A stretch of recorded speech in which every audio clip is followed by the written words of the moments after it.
Hey guys, tonight we find ourselves pressed up against the damp stone of a castle wall, the air cool and laced with a faint, oily scent of torches.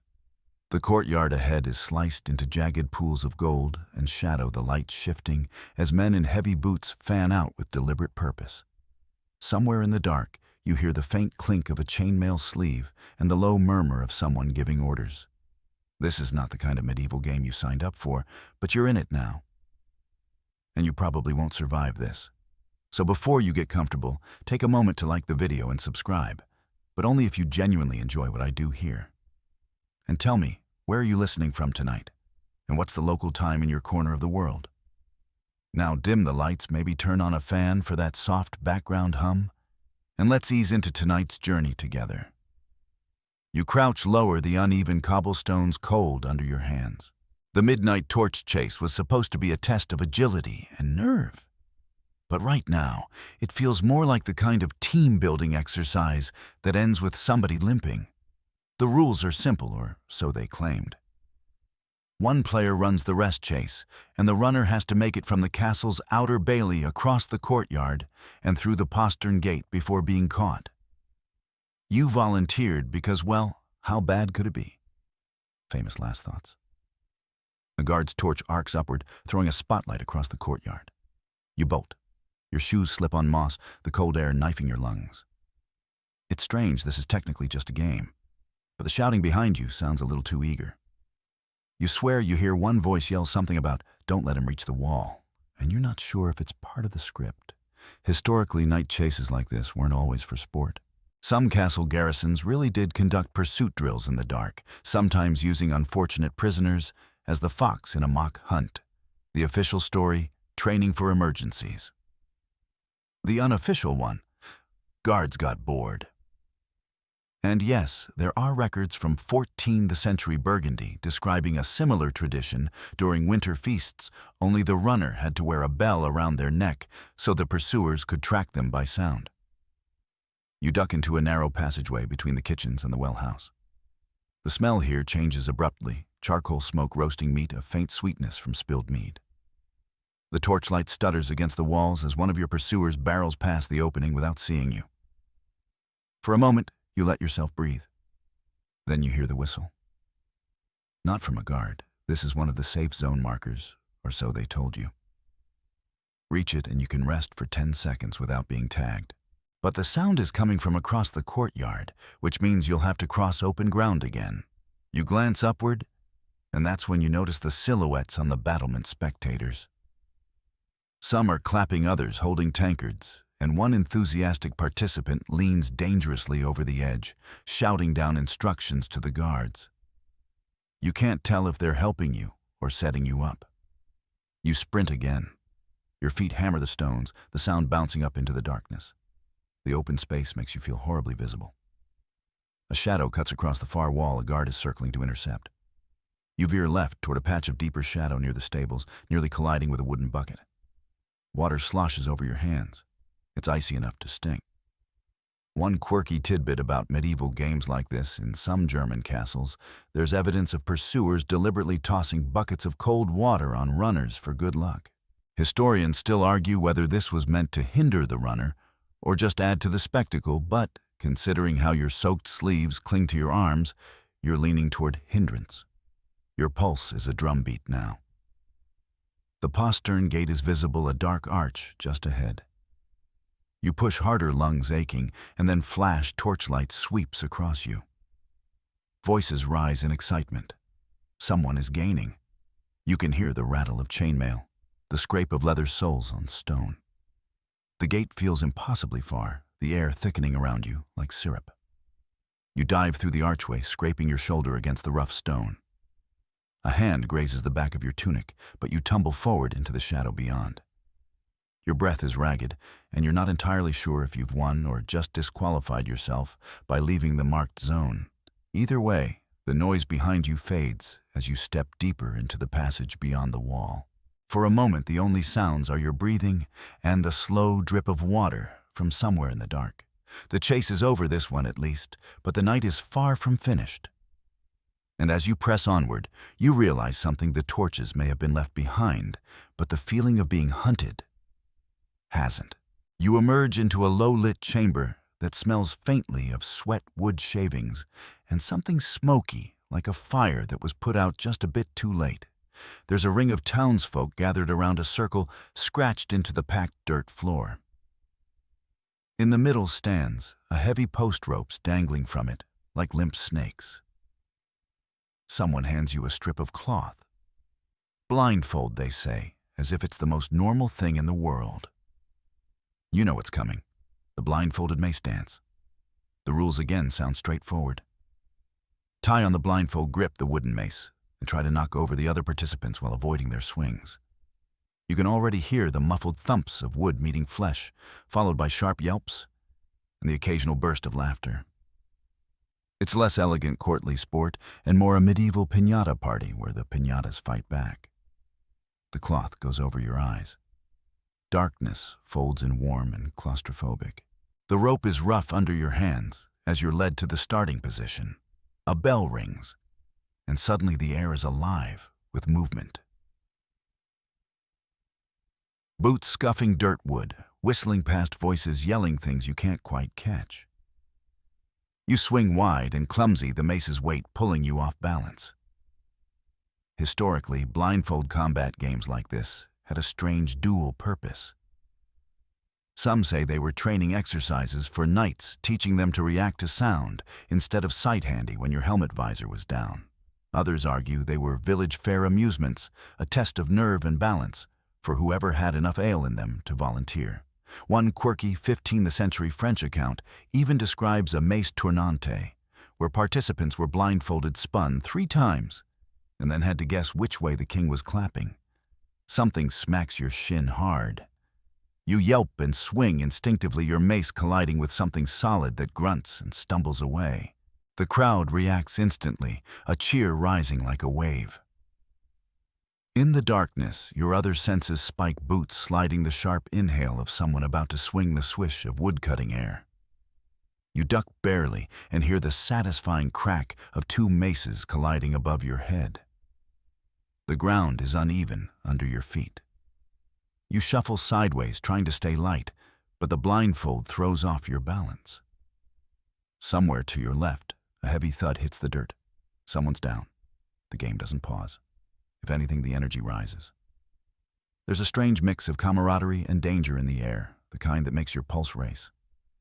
You remember someone mentioning that in some villages, winners of this game would be crowned with a wreath of nettles, symbolizing endurance and apparently a mild rash. Historians still argue whether this was meant as an honor or just the medieval equivalent of a gag prize. Either way, you're not keen on finding out firsthand. Another swing comes from behind you, pivot swinging low, and connect with something that makes a hollow thump, followed by a startled oof. More cheering. You're not sure if you're winning or just entertaining the crowd, but you've lasted longer than you expected. The bell rings again. The crowd claps, feet shuffle, and someone tugs the blindfold free. Light stings your eyes for a moment. You blink and take in the scene. 3 participants nursing bruises, one sitting on the dirt and laughing, and your own mace nicked and splintered from the impacts. You hand it back, your palms tingling from the vibrations. The post in the center is already being re-roped for the next group. Behind you, someone presses a tankard into your hand, frothy, slightly sour ale that tastes faintly of smoke. You take a sip, realizing that for all the absurdity, the game has its own kind of thrill. As you step away from the ring, the noise fades just enough for you to hear a faint rhythmic sound. Beyond the chamber, a distant creak and snap like rope under strain. You glance toward a narrow archway, curiosity tugging at you. The night is far from over, and the next game seems ready to pull you in. The creak grows louder as you slip through the archway. A cool draft brushing your cheeks, like the breath of the castle itself. You follow a stair that winds upward in narrow, shoulder-scraping spirals. The steps are bowled out from centuries of boots and bad decisions, and the air tastes like dust, old lime mortar, and a whisper of wet straw. Halfway up, the sound resolves into a rhythm creak, snap, whoop, splash, followed by cheers, and a sympathetic ooh from the battlements. You know that cadence. Something is dropping, and something is getting wet, and your evening is definitely not headed toward cocoa and a lullaby. You push through a cramped wooden door and step onto the tower platform, wind tugging your sleeves. Below the moat glides in black slow curves lanterns, throwing trembling ribbons across the surface. A thick hemp rope dangles from a beam that cantilevers out over the void, its fibers glossy from use and maybe from things we don't want to think about. The rope's end is knotted into a big, reassuring ball, like the kind you see in playgrounds if your childhood playgrounds were perched 60 feet over cold medieval water and accompanied by a chorus of drummers banging on ale casks for dramatic effect. A steward, all smiles, and missing teeth explains the rules. You step off the platform, clutch the rope slide down just enough to build a swing, then arc toward a plank jutting from a smaller turret on the far side. Land on the plank ring, a little bell, collect bragging rights. Miss, and you take a midnight bath with the carp. Don't worry, he adds, there's hay in the water. Great, because when you think moat safety, you think floating hay bale. You wrap your hands around the rope. It's rough and furry, the strands shedding little splinters that prickle your palms. Hemp was the workhorse fiber of the Middle Ages, reliable, cheap, and strong enough to hoist siege engines or winch barrels. So this part checks out as historically sensible. What's less sensible is the way the crowd starts a chant that sounds suspiciously like drop, drop, drop, with the same cadence as a sports arena wave. Someone passes you a strip of rawhide to bite for courage, which you politely decline. You've learned your lesson since the blindfolded mace fiasco and the nettle wreath rumor. A drum thumps. You step to the edge. The moat is a dark mouth. From up here you can smell it, iron-cold water, green notes of algae, and the sour edge of old kitchen runoff. You crouch, grip higher, and feel the beam above you respond with a small groan. Your legs tremble not from fear, you tell yourself, but from breeze dynamics. You glance at your soaking sleeve from the first chase and think, if I slip, at least the wardrobe choices are on theme. You take the step. Gravity kisses your stomach and turns it inside out. The rope takes your weight, shoulders, jolting palms, burning, and you slide just an inch enough to realize that the knot of your grip is not the knot you thought you tied. The first arc carries you out and away. Air roars in your ears. The bell on the far plank glints like a star. You pump your knees, trying to coax more swing, and the rope sings a low, vibrating hum through your bones. Somewhere behind you, a spectator yells, "Keep your legs together," which, despite the helpful intention, feels like advice that could apply to too many medieval situations. Your second arc is broader. The plank waits just beyond what seems humanly possible. You lunge your hips, feel the rope respond, and in that moment, a mainstream fact floats up to soothe your nerves. Many moats weren't just stagnant pits. Plenty were fed by rivers or diverted streams and were deep enough for fish ponds. Some were even kept relatively clean, relative being the operative word, because fish was Friday food and someone had to keep carp alive. You file away the image of a monk counting fish while you count heartbeats. The rope burns. You inch your hands up, then down, trying to find purchase on a surface polished by 1,000 sweaty palms. A quirky tidbit surfaces from the back of your brain. In some garrisons, ropes used for training were rubbed with tallow so they'd resist rain, which made them slick as a greased eel. Looking at the sheen on this one, you suspect tonight's organizers were feeling particularly mischievous, or they were just very enthusiastic about waterproofing. Historians still argue whether events like this were festival showpieces, semi-official military training, or something in between, equal parts bravado, recruitment ad, and winter entertainment when the traveling mummers got snowed in. You sweep back toward the tower, then out again. Then each pass a negotiation with physics and questionable life choices. The bell draws nearer, close enough now that you can see the fraying hemp hairs catching torchlight like frost. You whisper a promise to your forearms. Just one more pump. You shift your weight at the apex kick forward, and the arc widens enough to put the plank under your feet almost. Your toes brush wood. The bell jangles a single traitorous ting. The crowd erupts, half claiming the point, half demanding a replay, and one optimist already reaching for a wreath that looks suspiciously nettle-adjacent. You cling. The rope yawns away from the plank, and for an exquisite second, you're horizontal, a human pennant in the night wind. Your fingers flare with heat. The sensible part of your brain suggests letting go and embracing the chill. The competitive part suggests that a carp bath would ruin your hair. You don't have time to consult a third opinion. You adjust your grip, right hand above left thumb locked, the way sailors do in illustrations. The rope's fuzz rasps your skin. You give it everything, a last surge that stretches your shoulders into a geometry teacher's dream. The knot at your feet bangs the plank. You stamp. Wood bites your soles. You release with one hand, slap the bell, and it answers with a clear silvery ring that even the river pauses to appreciate. Shockingly, you don't fall. You teeter, knees bent, arms windmilling, then collapse into a crouch on the plank, hugging the beam like a long-lost cousin. The tower on this side is smaller, close enough that you can scuttle onto a ledge and breathe, just breathe. Behind you, the crowd applauds with tankards, which sounds like distant hail. Someone calls out that only 3 of tonight's players have rung the bell without going in. You try to look casual while peeling your palms off the rope skin, angry red speckled with tiny splinters. Medieval exfoliation, you think. New spa trend incoming. A bearded fellow in a patched gambeson joins you on the ledge with a coil of spare rope. He confides that years back they used to tie little brass charms to the line saints' medals and lucky tokens, so whoever grabbed higher might find favor. He winks and adds that the extra weight made the swing better. It's half superstition, half physics, and fully on brand for a place where a bucket of cold water is considered both a hazard and a blessing. You remember the splash from Section 1 and wonder if the Bucket Brigade moonlights as stage crew up here too. You descend a secondary stair, knees, wobbly palms alive. At the base, a woman with a ledger takes your name and awards you not a nettle crown. Thank every saint a ribbon dyed with woad. For valor, she says, pinning it to your sleeve where the damp patch from earlier is finally starting to dry. The ribbon smells faintly of smoke and fermented urine, which, yes, is historically accurate for dying, and no, you don't need to dwell on it while you're trying to feel heroic. Past the ledger table, the tower passage opens back onto the rampart walk.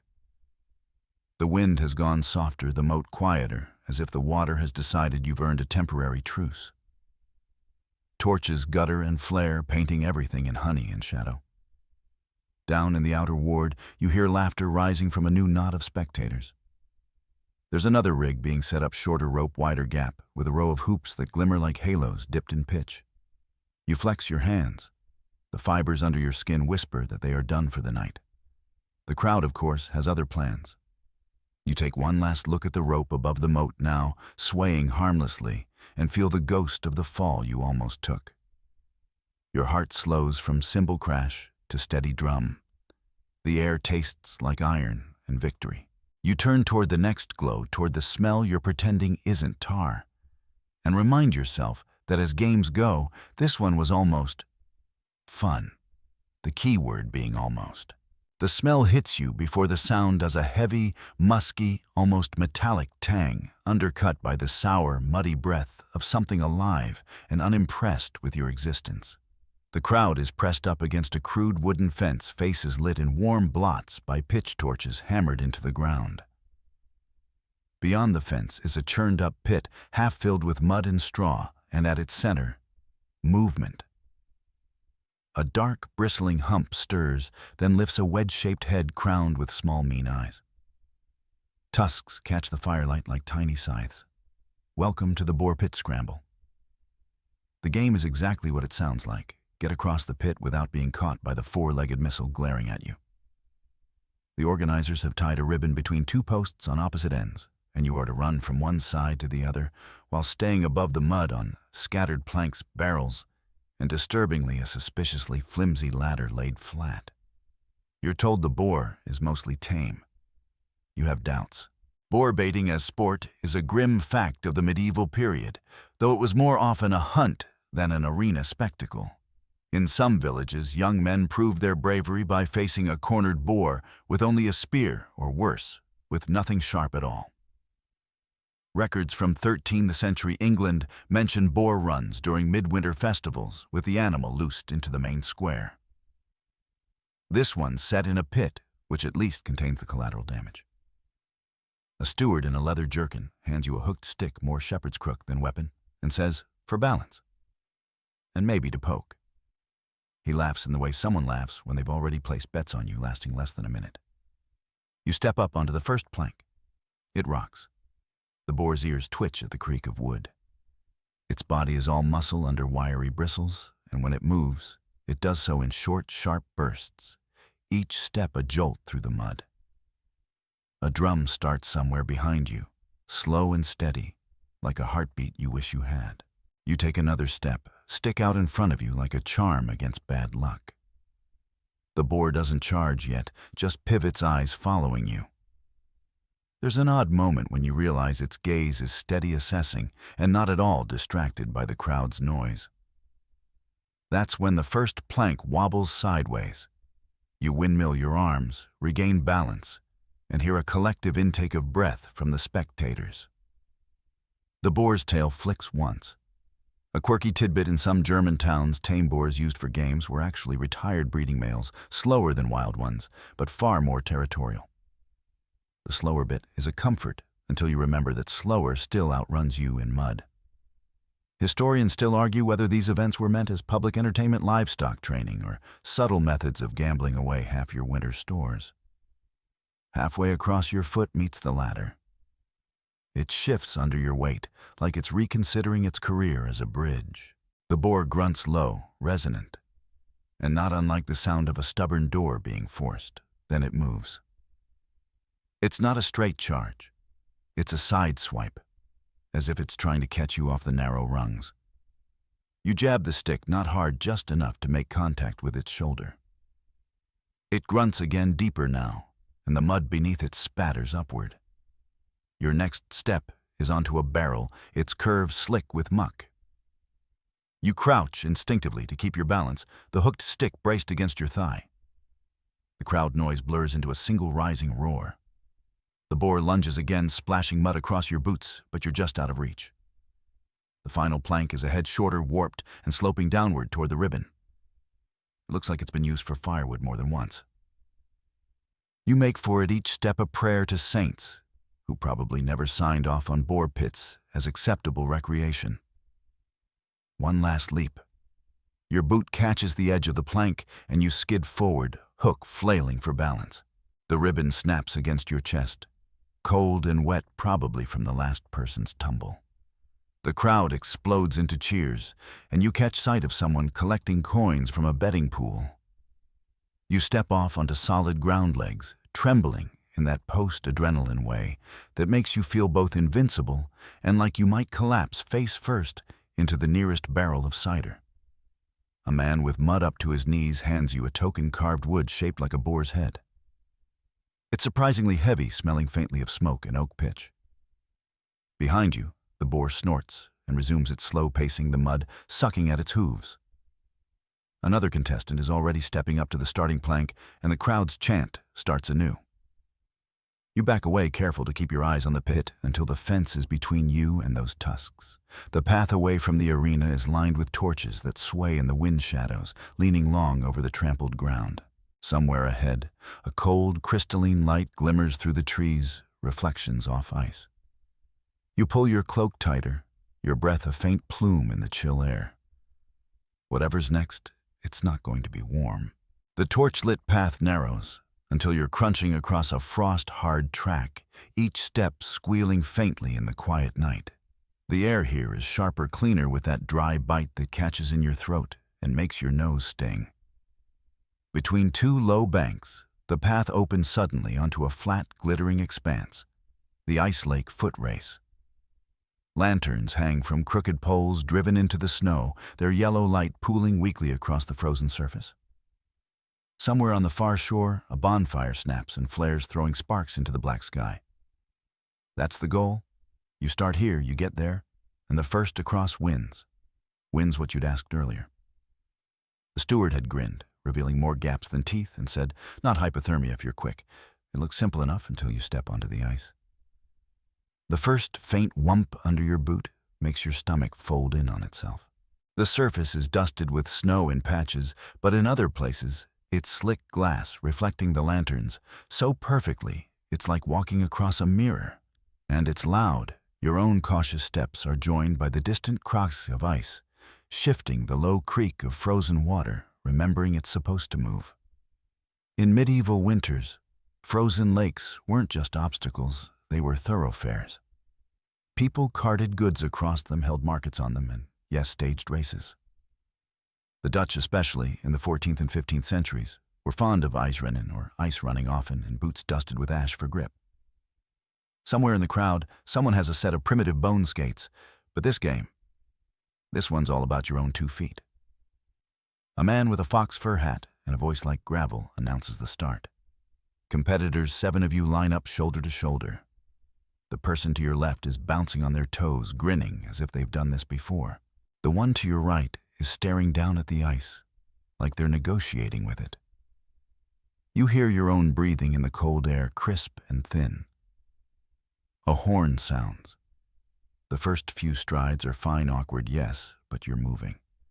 You keep your steps quick and short, like crossing a greasy kitchen floor. The ice thrums faintly under the group's combined weight. Ahead, patches of snow give you better traction, but they also hide cracks. You aim for them anyway, preferring the mystery of what's beneath to the certainty of slipping on bare ice. Halfway across, you hit your first real challenge, a glossy stretch where the ice is so clear you can see pale reeds trapped inside, wavering slightly in the current below. Your boots skid. You pinwheel your arms, catching balance at the last second. To your left, someone goes down with a spectacular slide, skidding on their side until friction and their own horrified yelps bring them to a stop. A quirky tidbit: in some towns, falling during these races wasn't just embarrassing. It cost you the prize entirely, even if you managed to scramble up and finish first. This was supposedly to encourage dignity, though it's hard to picture much dignity in any of the flailing now happening around you. Historians still argue whether these ice races were more about practical winter skills or just an excuse to wager on who'd fall the hardest. Your lungs burn in the cold. Each exhale blooms in front of you, only to be snatched away by the wind. The bonfire on the far shore is closer now, but so is the ominous groaning underfoot. You push harder, boots hammering a rhythm that matches your heartbeat. The ice starts to hum in that unnerving way that makes you imagine cracks spidering out from under you. A sharp report crack pops just behind you. Reflex jerks your head around. Someone's leg has punched through up to the knee, a bloom of slushy water spraying upward. Helpers in the crowd are already moving to pull them free, but you focus forward. That could be you in another 3 seconds if you hesitate. The final stretch tilts upward slightly toward the snowbank by the fire. Your thighs are led your breath, a serrated edge in your chest, but the heat ahead is like a promise. The snow here is churned up from earlier races, providing a blessed, if uneven, grip. You stagger the last few paces and stumble across the marked line, boots punching into the bank. Hands grab your arms, spectators smiling and shoving you toward the bonfire. The heat hits your face with almost painful intensity, the smell of resin-rich wood and pine needles wrapping around you like a blanket. Someone presses a wooden cup into your hands. It's hot spiced ale, sweet sharp with a trace of cinnamon and something herbal. You gulp it, feeling it burn its way down to your stomach in the best possible way. Behind you, the lake reflects the fire's flicker, a jagged ribbon of orange laid across the black ice. Somewhere out there, another horn blows, calling the next round of runners to the line. The wind shifts, bringing with it a whiff of something smoky, oily, and unmistakably hot tar. You glance toward a fenced-off space where shadows leap in rhythmic arcs, and the crowd's cheer turns into a roar. Whatever's next, it smells like a hazard with an audience. The fence gives way to a clearing ringed with torches, their flames bowing to a restless wind.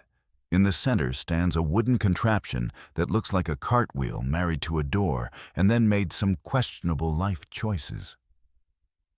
It's a circular frame mounted on a pivot studded with pegs, with leather straps dangling like uninvited party streamers. A ladle of tar smolders in a brazier nearby, perfuming the air with that same smoky, oily note you caught by the lake. Someone thumps the wheel with the heel of a hand. It spins, creaking, whirring, then slows with a mournful groan. The crowd, already giddy from ice race victories and boar-dodging near misses, chants in a rhythm that settles right between your ribs, "Turn the wheel, turn the wheel." A steward in a red cap steps forward, eyebrows thick enough to qualify as a thatched roof. He claps you on the shoulder and explains the rules as though this were the world's most normal board game. You step onto the platform, take your place at the wheel's center, and let him strap your wrists and ankles to the leather cuffs. Light enough to spin, strong enough to hold, he says, tugging each strap with a surprising tenderness. Someone behind him brandishes a basket of soft projectiles cloth sacks stuffed with straw apples past their market-fresh prime, and because apparently this is a fruit-themed hazard night, a few onions that look like they've seen things. You clear your throat. "So, the goal?" he grins. "Don't drop the apple." He places a slightly bruised apple between your teeth. The crowd howls. Apparently, elegance is not on the menu. If you manage a full revolution without losing your prize, you win. If you lose it, you buy the tavern around. Medieval economics at work. You think wistfully of your woad ribbon and decide you'd like to walk away with something that doesn't smell faintly of fermented urine this time. They push. The world leans. Your stomach, still recovering from the tower swing, files a complaint with management. Boards blur, torchlight becomes smeared gold, and faces elongate into carnival mirrors. The first soft thud hits near your shoulder, a straw sack mercifully. Another whaps your shin. Even through the leather, it stings. Someone yells a creative insult about your balance that would get a modern comment section a modest timeout. You refuse to drop the apple, cheeks aching around it, jaw clamped like a miser around a coin. Joke one, you've never related more to a dragon-hoarding treasure than right now, except your hoard is produced from the almost compost bin. A mainstream historical fact slides into your spinning thoughts. Medieval fairs loved their moving targets. From Quinton tilts, where riders lanced a rotating arm, to popinjay shoots with swiveling fake birds, the idea was to test timing and guts. The spectacle mattered. So did the rhythm. This wheel borrows the drama swaps lances for vegetables and adds a community-sanctioned chance to pelt your friends without starting a feud. Simple, noisy, cathartic-like therapy, but with onions. You tilt upside down, blood rushing to your head in a hot whoosh. The wheel's axle gives a judder and speeds a notch, then slows, and your body can't pick a favorite. The bruised apple digs into your tongue.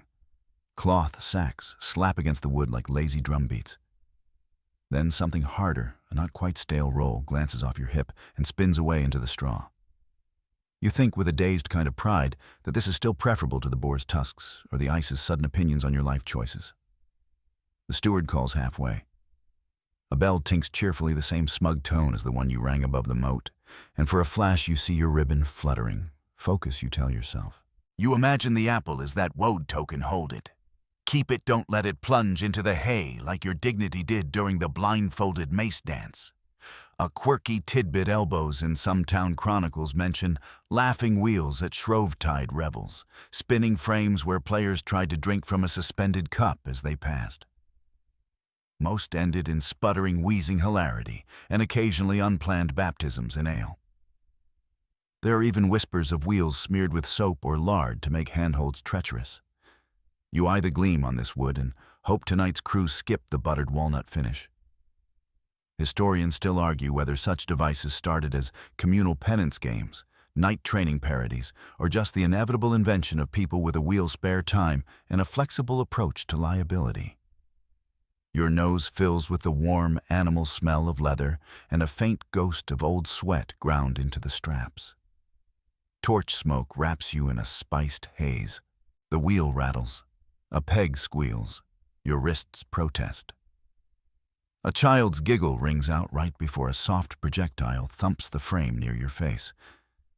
You squint, keeping the apple lodged like a determined cork. 2 more sacks thud against your calves in quick succession like clumsy percussionists trying to find the beat. Joke 2, if this were a massage, you'd ask for the light tapping setting. Not roll me out like dough for a very anxious pie. A face swims into focus every quarter turn. A woman with a blue scarf who keeps rhythm by slapping her palm with a ladle. A monk with the serene smile of someone pretending this is all metaphor.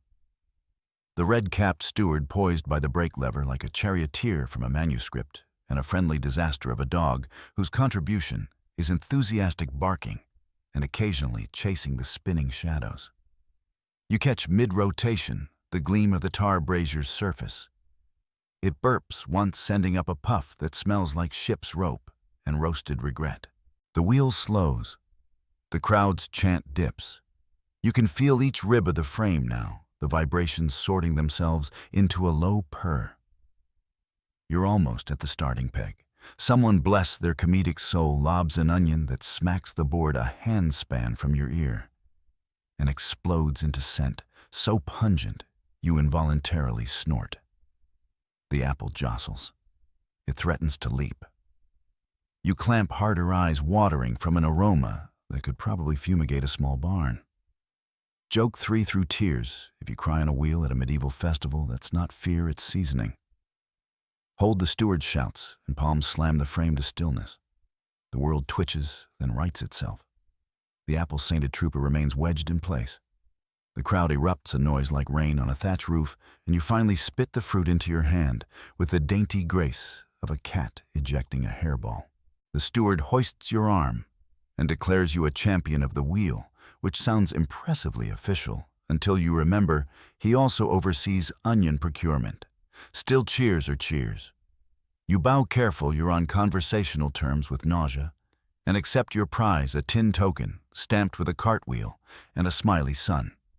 It's warm from the steward's palm and smells faintly of smoke and metal. As they unbuckle the straps, your joints sigh with relief.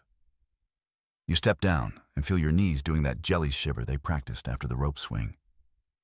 Someone presses a cup of thin cider into your hand. It's cool, tart, perfect, and quite possibly squeezed from the same family of apples that just tried to introduce themselves to your skull. The woman in the blue scarf congratulates you and confides that last year they tried using goose eggs, but it turned into too much of a laundry problem. You nod solemnly. Laundry is a medieval boss fight no one wins. For a beat, the wind lulls. The torches whisper. You think of the night so far, sprinting across stones, swinging above black water, tiptoeing past tusks, tiptoeing even faster across ice, and now becoming a human compass rose. A pattern emerges no matter the rules. The real game is your own nerve. The crowd isn't cruel, it's complicit. They want you to wobble, squeal triumph, and then laugh about it later in the same breath. It's theater with bruises. Past the wheel, the clearing funnels into a narrow lane. At the far end, iron hoops hang from a beam, their rims dark with something viscous and glossy. Pitch. The hoops are arranged in a staggered line, low to high each one, just big enough to dare you through. A boy with soot on his cheeks is feeding the brazier, the pitch burbling like a witch's fondue. The air warms, then prickles. You roll your shoulders, flex your fingers, still grainy with hemp splinters from earlier, and feel the night tug you on. You've survived the wheel. You've protected an apple with the zeal of a dragon, and your dignity, while dented, remains in the same general postal code. You take a breath that tastes of smoke and cider, then step toward the hoops where the air shimmers and the crowd sharpens its smile into something like encouragement and mischief blended 50-50. Whatever happens next, may it involve fewer onions. The hoops hang like dark halos, each rim slick with pitch that threads into slow, sticky tears. Heat rolls off them in breaths the way an oven exhales when you crack the door. A boy with soot-blackened cheeks tips a ladle and pop the tar catches. The smell is pine resin cooked to stubbornness ship's rope after a voyage, and that faint barbershop note of singed hair you tried to ignore back at the wheel. A steward pats the sand buckets, sloshes the water trough, and snaps a wet rag like a treaty with common sense. Touch a rim, you're marked, he calls, pointing to a pot of chalk slurry. 3 marks, and you're out. No ducking under, no running back, and no crawling unless you intend to be furniture. He smiles the way people smile when the warning is the entertainment. 5 rings staggered low, mid-high, mid-low. Beneath them, ash has been raked smooth and faintly warm. A drum starts a steady dum, dum, dum that lands behind your ribs. You crouch to test your knees. Somewhere behind you, someone bets a meat pie on your eyebrows. There's a practical reason pitch stars in this little nightmare. In the Middle Ages, pitch and tar waterproofed ships, sealed barrels, and treated rope. They were the smell of industry. Fairs borrowed those materials for spectacle torch dances, fire wheels, summer bonfires where people leapt near flames for luck. Tonight, the light is tamed into circles, and your job is to thread them without turning yourself into a scented candle. The steward drops his hand. You go. The first hoop is knee-high. You dive palms to ash, and the heat brushes your nape like a warning. The second is head height, and closer than it looks. You tuck twists through and hear the crowd exhale. The third is the bully higher and farther. You plant spring and feel the rim's breath scald your sleeve as you clear it by less than a saint's patience.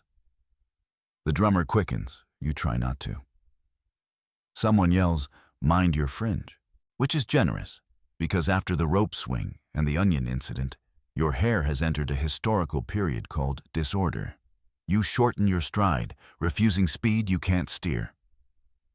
The fourth ring sits temptingly close. Heat kisses your cheek as you pass. You smell a tiny thread of toasted keratin. Joke 1, congratulations. You've invented the medieval curling iron, and it's portable. The last hoop crouches a handspan off the ground, designed by a committee who thinks knees are a myth. You sprawl into a long slide, ash whispering beneath your tunic fingertips, reaching for cool air. Heat licks your back. Then the lane opens into night. You stand, wipe ash from your palms, and run your finger along your brow to confirm the eyebrows remain members in good standing. Clean pass, the steward announces, tapping your sleeve, no chalk. The crowd cheers with the exact relief of people who were braced to smell burning wool. Mainstream fact to ground the nerves, town accounts record payments for watching of the fire at St. John's Eve summer bonfires, where dancers carried torches or leapt near flames. It was part ritual, part social glue, part love of shiny, dangerous things. This hoop course feels like the same instinct narrowed to a lane and measured in applause. A lanky cooper wanders over hands scented with oak and sap, and swears his uncle tested empty casks by rolling them through a small fire ring to teach the seams to behave. Quirky tidbit, absolutely. You can picture it a coopery lit like a tiny Sun family cheering, eyebrows negotiable. Perfect for a night where a bucket brigade counts as safety gear. Next, the green-shawled girl from the fence steps up, chalk already smeared on her sleeves in a preemptive pact with fate. She threads the first 3 rings with needle-sure neatness. At the 4th, her hem kisses the rim. Flame crawls a finger breadth before she slaps it out calm as a cat. Chalk for contact, a nod from the steward, and she finishes with a slide that would make the moat carp applaud if they cared about land sports. Historians still argue whether gauntlets like these belong to formal festivals or to the unruly edges of tavern nights, guild-sponsored courage courses, training disguised as theater, or late evening improvisations once the minstrels needed a rest. Ledgers love bread and ale, not the part where someone singes a sleeve so the paperwork is coy. But the bones feel right. Communities turned work materials into spectacle because spectacle knits a winter together. You pin a chalkless badge beside your woad ribbon, white next to blue smoke scent binding both. The steward compliments your slide, calls it a carp's kiss, and you catch the wink back to the moat bell you rang earlier. Joke 2.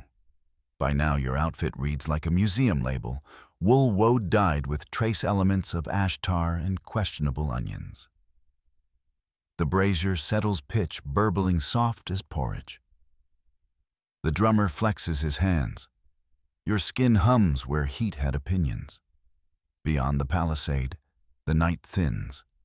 You hear water slap stone in slow applause, and the kind of laughter that only comes from someone who has chosen the moat over dignity. Lanterns pool along the bridge faces lit like coins. Before you drift that way, the cooper presses a token into your palm, carved from a barrel stave, an oval with a burned-in ring. For luck, he says, and to remind you not to run through kitchens. The wood is warm and smells of sap and smoke. You tuck it beside the tin sun from the wheel and the ribbon from the rope. Your sleeve is starting to sound like a pocketful of small weather. You follow the lanterns. Heat slips off your shoulders like a cloak you didn't realize was heavy until you stopped wearing it. Grass springs underfoot forgiving. The air changes damp mineral a hush that belongs to big water and stone. Joke 3 under your breath if some enterprising monk sells a spa package called tar ash and brisk moat mist. You'll take the early bird discount. On the bridge, people lean over the rail, counting in a rhythm you can't yet parse. A bald man with a twine belt clocks your ribbons, your eyebrows, your singe, and tilts his head toward the water with a grin that is equal parts menace and invitation. "Ready for the crossing?" he asks. They say the monsters are sleepy. He winks. The crowd laughs. The water doesn't. It only waits patient as a stone, sudden as a shout. The bridge boards give a hollow knock under your boots, and the river breath of the moat rises to meet you. Cold metallic, touched with rotting leaves, and the resigned patience of wet stone. Lanterns dangle from the drawbridge chains and throw ribbed shadows across the black water, making it look like the moat has grown its own cage. The crowd leans over the railings, laughter pouring down in warm eddies that never quite reach the surface. Someone shakes a pouch of pebbles. Someone else clinks tankards. A child holds up a bread heel like an officiant's wafer, and with great ceremony crumbles it into the dark. Ripples answer polite at first, then inquisitive. The monsters like crumbs, the bald man with the twine belt says again, smiling. They nap between bells. He gestures up to the gatehouse where a bell hangs in the arch, the same clean tone you rang above the moat when you nearly baptized yourself on purpose. Tonight the bell marks each swimmer's start. You glance down at your sleeve-wode ribbon, tin sun ring burn token. Your personal museum label is getting longer, wool lightly toasted with commemorative trinkets and a hint of onion. The rules are tourniquet simple. Climb down the ladder fixed to the abutment slide into the water swim under the bridge to the far quay where 2 torchbearers wait beside a rope. Touch the rope, wave, climb out. No kicking the bridge, no terror-shrieking false alarms, which implies there are true alarms, and no smuggling a carp ashore in your tunic for Lent practice. The steward says that last part, with a stare at a known culprit, and the crowd hoots. The bell rings.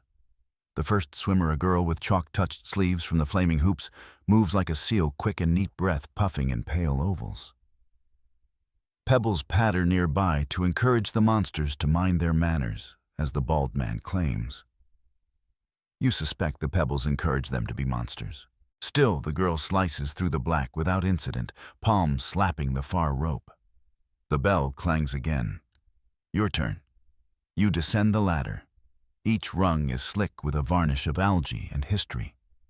The water meets your calves like a dare, then your thighs, then your ribs. And yes, it is a kind of truth you feel in your teeth. You lower yourself the last bit, exhaling on contact. The shock grabs your lungs in cold mittens. Joke 1 through chattering restraint.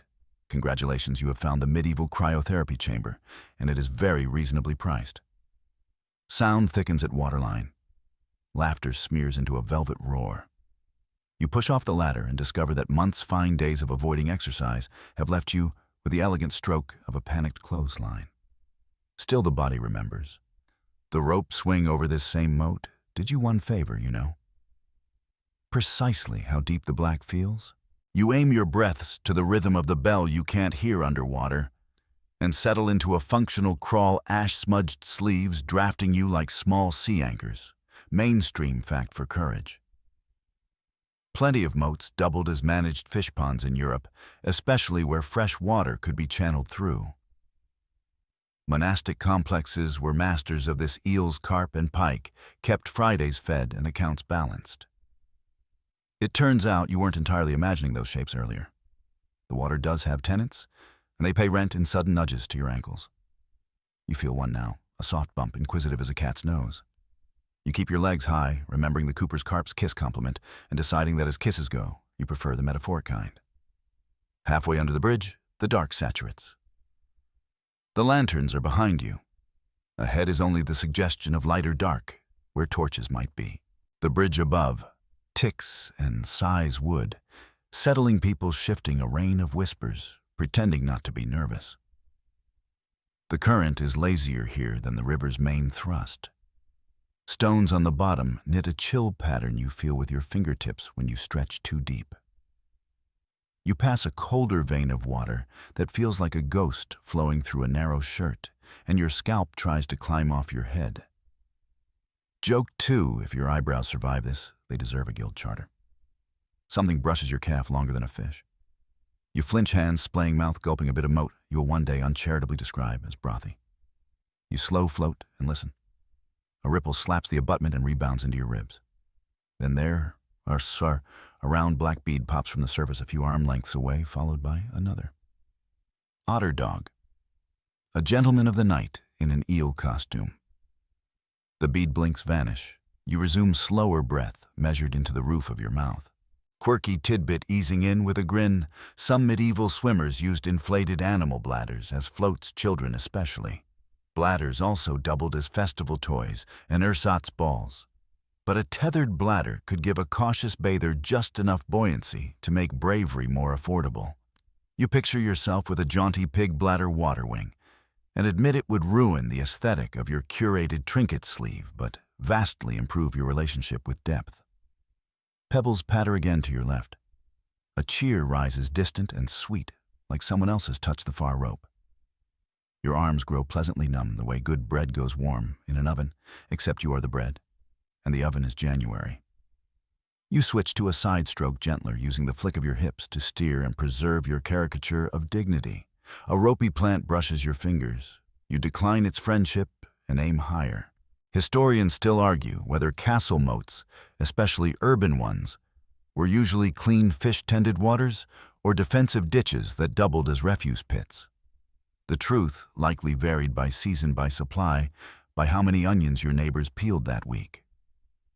What you know for certain is that this one has enough fish to write strongly worded letters to your calves, and enough fresh current to keep the surface from wearing a hat. A muffled clang from ahead, the far bell answering the near one. No, you realize with a grin, it's the memory of the wheel's cheerful tink lodging in your head like a stubborn song. You sight on the torch glow, lift your chin, and put in a steady sprint. Your breath smooths to 3 strokes per inhale, the night air tasting of wet iron and faint pitch, as if the flaming hoops still perfume the path behind you. There, an arm asleeve, the pale rope draped in catenary grace between 2 posts. You reach and miss fingers skimming. You kick smarter, now knees quiet to keep the fish uninterested. Your palm lands again. You close your hand and feel the rope's fibers bite with the same prickly honesty as the swing above the moat. A shout goes up. You lift your free arm and wave a salute to the drawbridge gallery, to their pebbles and pies and relentless appetite for spectacle. Hands appear, a pole with a loop, the tidy choreography of extraction. You hook your elbow and let yourself be convinced, back to stone. The ladder rungs make your feet sing like tuning forks. When you stand, water arguing with gravity down your sleeves, a towel appears, coarse wool, warm as bread, smelling faintly of smoke and lavender, likely stolen from someone's better room. There's a cup too spiced ale again, or maybe watered wine. Your lips search for heat and find it. The bald man grins like a sunrise in a monk's marginal doodle. Told you they nap between bells. You raise your cup to the shadows and vow to believe every kind lie that gets you moving. The steward records your name on the ledger, adds a fish scratch tally by it, then pins a brass fish to your sleeve. Tiny, grumpy, perfect. Your textile menagerie grows blue-woad.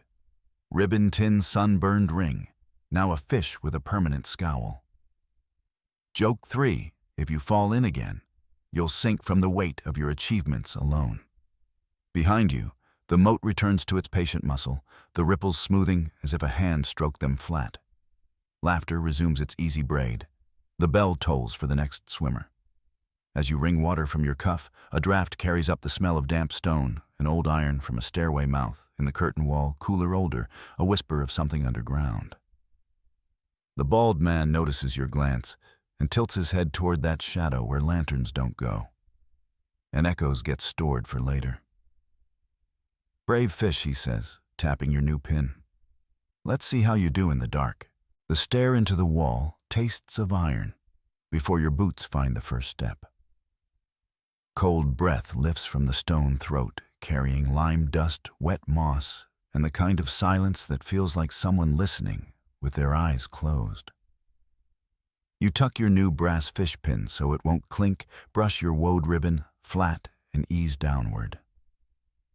The torchbearer stays behind by rule and by instinct, it seems, and passes you something smaller, a thumb-length sliver of rushlight bound with twine. 2 minutes, he whispers. Maybe 3 if you breathe like a patient monk. It smells faintly of tallow and old church. You wedge it into a niche at shoulder height, ready but unlit, and let the dark take your pupils like a slow tide. The steps shrink toward the center, the spiral tightening, each tread cupped from centuries of soles, sometimes slick, where groundwater has stitched a permanent tear along the wall. Somewhere above the moat resumes its steady thinking. Somewhere below, wood moans with a bored hinge's voice. You count your steps in 4s to keep your breath calm, hand grazing the inner rail of stone, where mason's tool marks still live parallel ridges, like old fingerprints. Joke 1 whispered to the curve, if you meet a ghost, you'll ask for directions first and scream second priorities. At the turn where the stair vomits you into a low room, the darkness is complete velvet, heavy, the kind that turns you into a tuning fork for any stray sound. You hold still long enough to hear them water ticking from a high seam, a chain's distant sigh, and the soft scuttle of things with opinions on crumbs. You strike steel to flint, coax the rushlight awake, and the world blooms to the size of a candle, your hands a slice of wall. A floor of tamped earth, stitched with straw. Ahead a corridor splits in 3, each mouth square and promising iron bar grills set like teeth at intervals down the left-hand course. The rules of the pitch-black dungeon maze were simple when the steward recited them in the courtyard, simple the way riddles are simple before you have to answer. No shouting for help, no marking the walls. "We rent this place to respectable ghosts," he'd said, "and no crawling unless the ceiling decides to crawl first.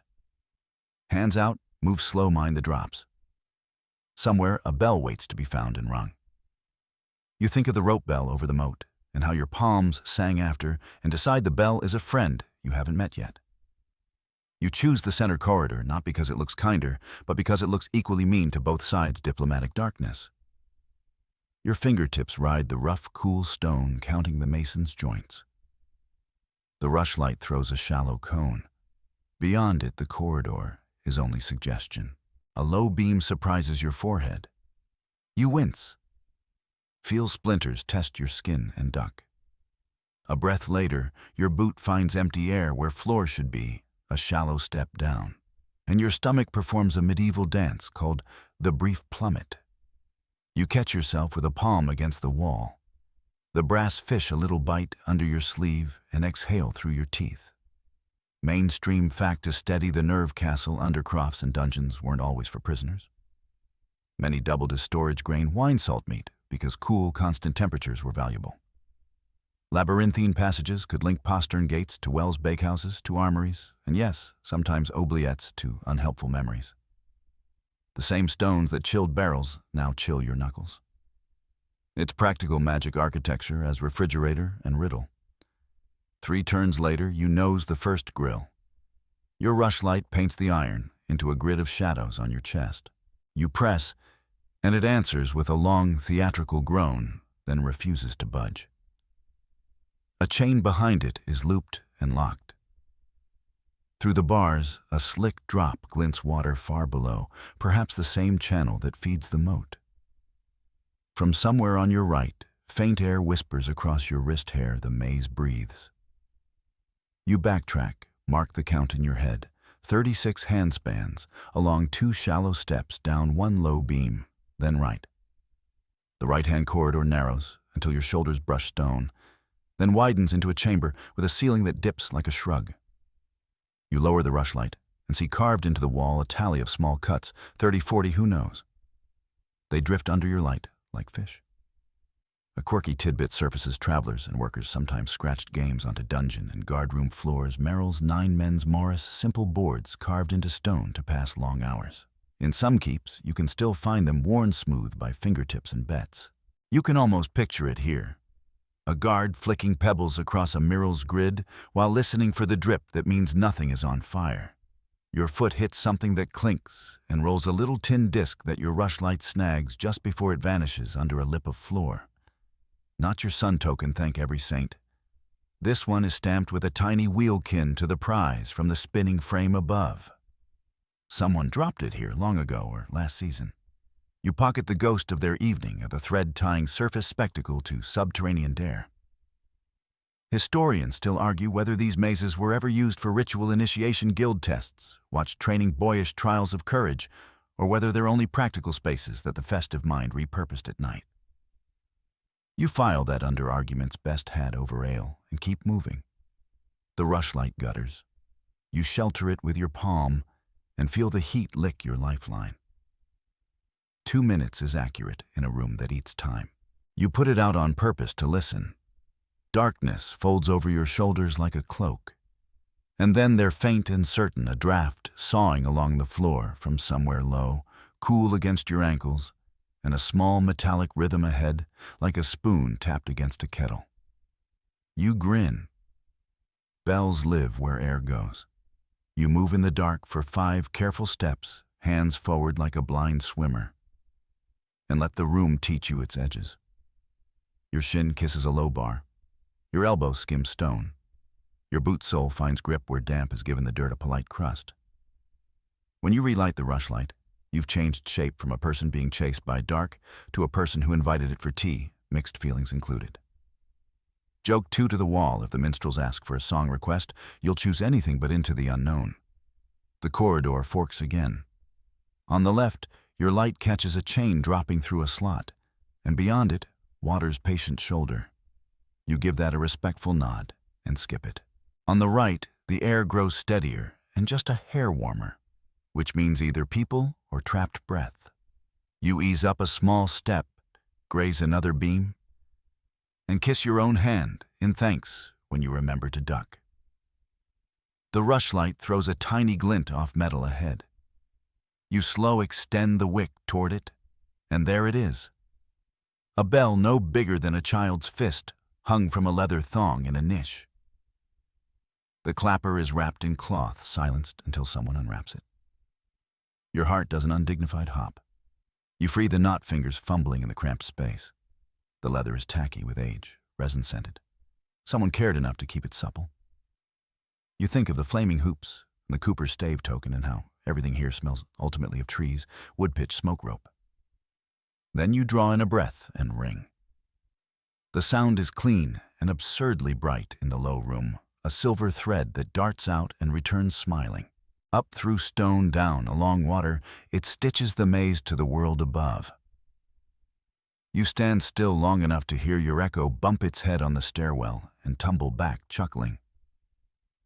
When you turn to retrace the dark offers, its old tricks, misleading corners, tempting mouths, but now you have a bell-shaped compass in your ribs. You count handspans, feel for the dip-step decline. The water grill's invitation, salute the tally cuts with your wick, and thump your head only lightly on the beam you counted on thumping. Your rushlight hisses out on the last landing, as if it knows the contract is fulfilled. You pocket the spent stem and climb toward the thin, grainy light that means night air and people who will pretend they weren't worried. At the top, the torchbearer, he says, is exactly where you left him, face folding into a grin that adds a decade of kindness to his years. He takes in your scuffed brow, your dusted sleeves, and the intact eyebrows that have become somehow a theme. Found it, he asks. You nod and tap your breastbone where the bell's tone still lingers. He laughs softly. Good. The maze is hungrier when people come back quiet. Joke 3, as you step into the courtyard's chill, you'll add, got lost magnificently, then found a bell to your list of transferable skills right after, did not become soup for carp. The air tastes huge again. Tar ghosts, ale spice damp wool, and the peppery afterthought of cold. Somewhere above the drawbridge, chains clank as if they've been stretching. Somewhere ahead, a ladder scratches stone in a rhythm that sounds too vertical for comfort. You follow the sound past the gatehouse arch where your name gained its fish. Torches line a stretch of wall like commas, pausing the night into manageable breaths. And there, leaning against the stone like a dare, a ladder twice as tall as good sense, with rungs polished by ambition and rotten fruit stains below the unmistakable perfume of courage measured in laughter and things lobbed from above. You flex your hands, hemp-splintered, bell-warmed, and begin to climb. You climb into the night, foot by foot, rung by rung breath, turning to tiny moths that flutter off on the wind. The ladder gives a sympathetic creak against the curtain wall. Below, the courtyard shrinks into islands of torchlight. Above, faces lean over the battlements with that very medieval mixture of concern and curiosity. A drum keeps time for your hands. Rules are simple: reach the parapet without letting go, without skipping rungs, and without being knocked off by what the defenders drop. No stones or boiling water festival law. Just soft munitions, rotten vegetables, stale crusts, damp rushes, sacks of feathers, and flour that bursts like a ghost in your face. You are, in short, the world's least dignified siege tower. A tomato sighs against the stone to your left, leaving a red star that dribbles onto your sleeve. A cabbage leaf flaps your ear. A sack of feathers detonates below in a gentle snow that convinces 3 toddlers they've witnessed a very polite chicken. Joke 1.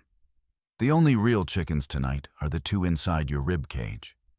Your hands remember the rope swing and the dungeon bell and settle into a rhythm lock, breathe lift. The rungs are smoother than they look, oak polished by palms, scuffed by boots, polished again by people who refuse to fall. The air is a stew tar from the flaming hoops onion from the wheel ale, from the spectators and the cold mineral breath of the moat creeping up the stones. Mainstream fact: in real sieges, defenders dump discouragement stones, sand, hot water, even slaked lime over parapets. Chronicles love pitch pouring like night itself. Here burns and bruises are banned. Theater, not trauma, is the point. Something persuasive slaps your cheek. You swipe and your fingers bloom with garlic so exuberant it could walk to market alone. A philosophical cabbage follows well past certainty and explodes on the ladder 2 rungs below. Above, bejeweled hands tip a basin. Flower blooms. The world becomes white confetti that sticks to your damp face, your lashes, your dignity. You cough, taste raw dough, and keep moving. You blink clear beside a small rectangular mouth under the parapet. A murder hole once meant for arrows and hotter opinions. Tonight, it exhales only laughter, and with exquisite timing, a fall of braided rush ropes that tickle your ears as they swing past. Quirky tidbit. Some castle inventories list rush ropes as cleaning tools pulled through narrow flues to scour soot. Housekeeping gets a cameo in your climb. Halfway, you do not look down. The drum picks up. Someone calls, "Mind your eyebrows," a public health announcement by now. A boy leans too far over a crenelle. An ant with fair season reflexes plucks him back. And you bless her for guarding you both.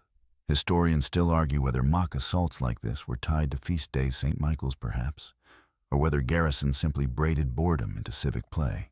Records mention assaults at arms pageants, where teams stormed temporary barriers, while ladies judged form and flair.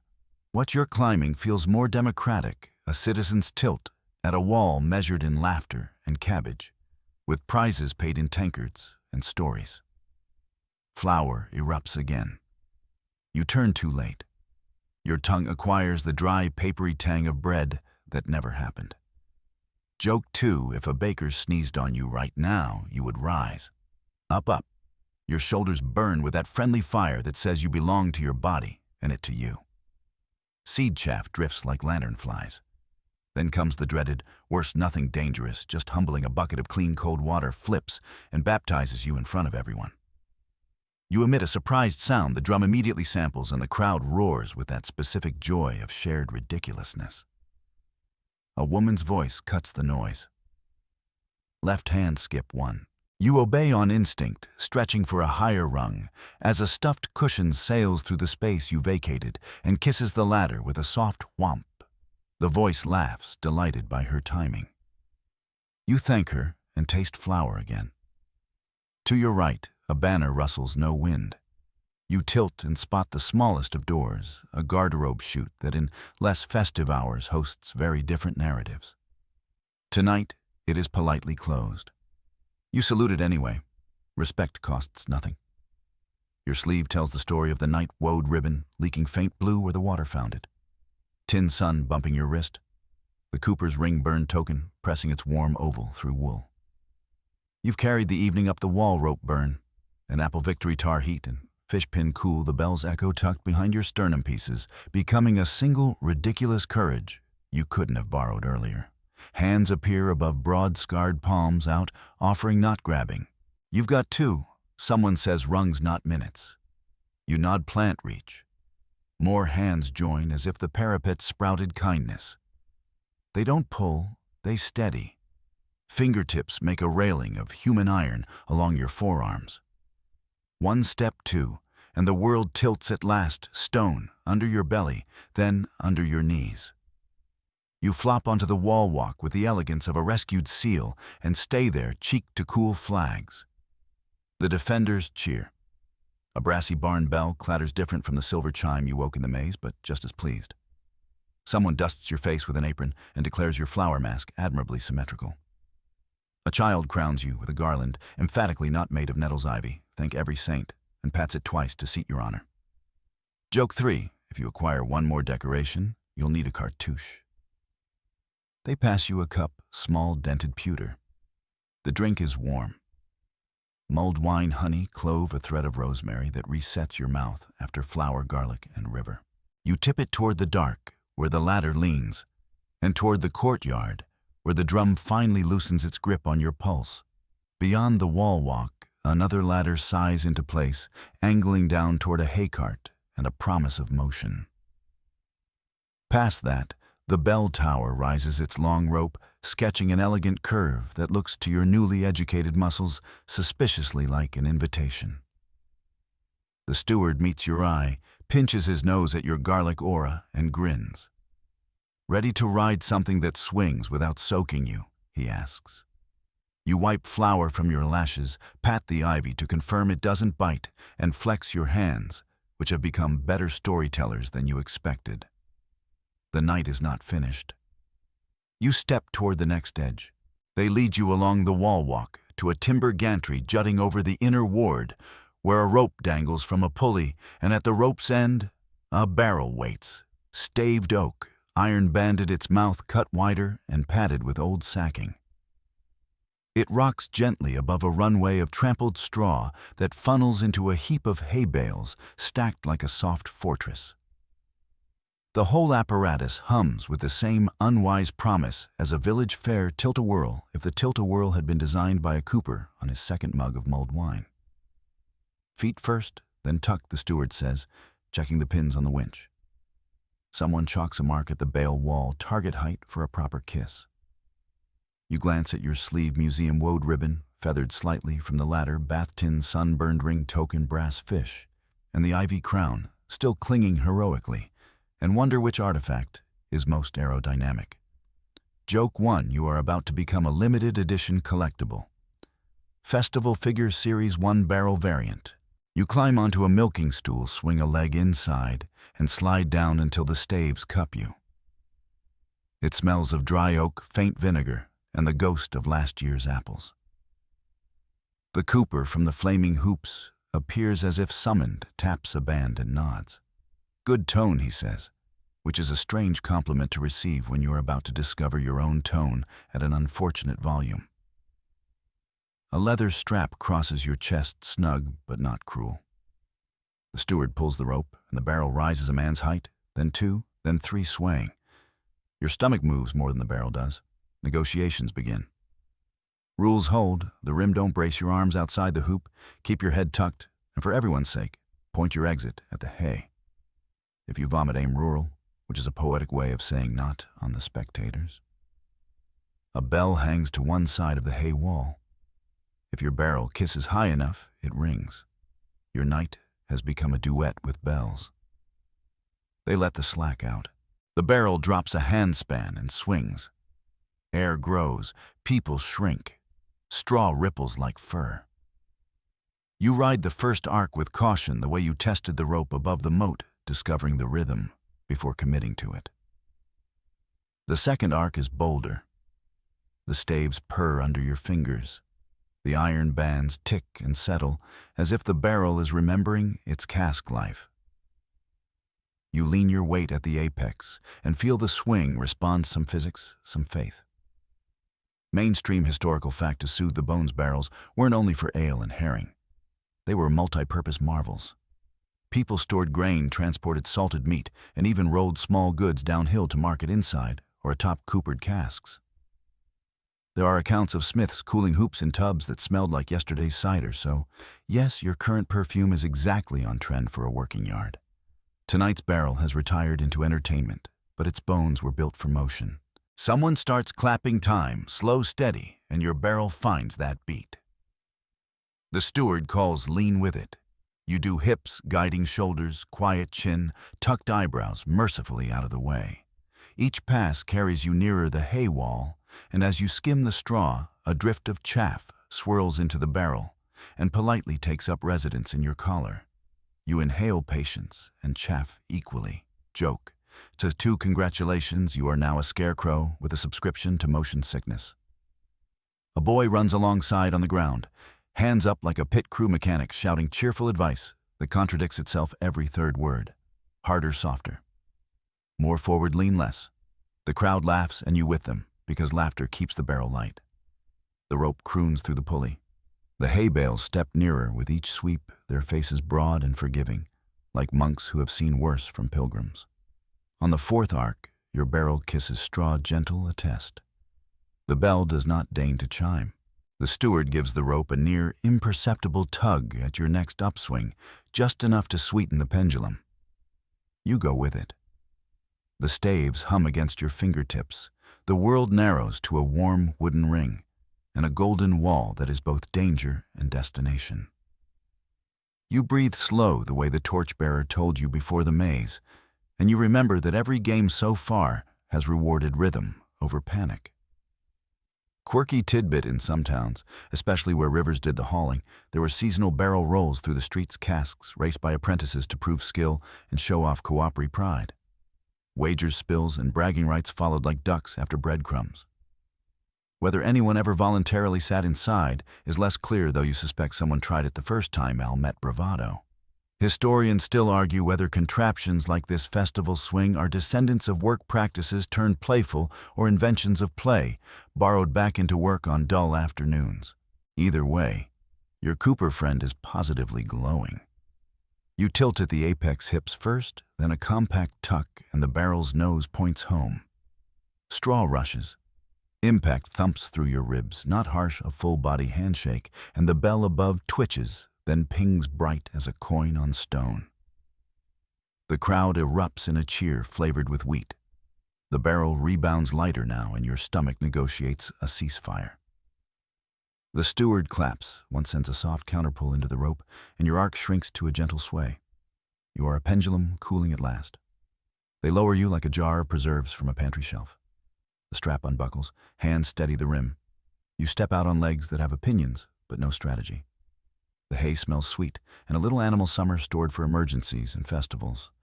Someone tucks a straw behind your ear. The ivy crown protests, but adjusts, and you instantly become a haystack with accessories. A woman in a willow-green kirtle presses a pewter token into your palm. It's stamped with a tiny barrel rolling along a line of dots. For bell and style, she says, eyes twinkling. You add it to your sleeve museum, which now rattles like a storyteller's bag. She offers a pinch of candied ginger for the turnings in your belly. You accept and suck heat and sugar until your mouth forgives your hobbies. You sit on a bale edge and breathe in the smoothed-out night. The cart horses stamp across the yard. A minstrel tunes a lute to the key of festival. Somewhere, someone relights pitch so soft blue flames lick like cats' tongues along a rim. You rub a flake of chaff from your eyebrow and find it intact, still the running joke of the evening, still unseen, still eligible for guild membership. Your hands smell of oak and rope and a little rosemary from the wall walk wine. Your palms remember the bell rope's bite and the dungeon's rough joints, and now the barrel's warm ribs.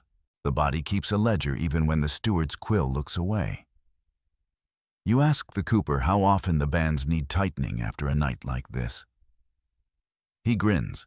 By morning, he says the wood has drunk its fill of fog and laughter. She'll want a warm fire and a song while I do the keys. He taps the riveted join and the barrel answers with a small, content knock. The idea of an object needing a lullaby pleases you more than it should at this hour. The steward strolls back satisfied in that loose-shouldered way of men who have successfully not killed their guests. He slips you a linen square damped with mint water. You wipe your face and flour straw dust and moat memory retreat another step. One more for the road, he asks, nodding toward the rope tempting, but your inner compass tugs elsewhere. The yard has developed a new weather, a rustle of fur, a silvering of breath, and the soft theatrical growl of masked players warming up their throats. Beyond the bales, lanterns move low and sly along a hedged path. Bells too small to be church bells chime in quick questions.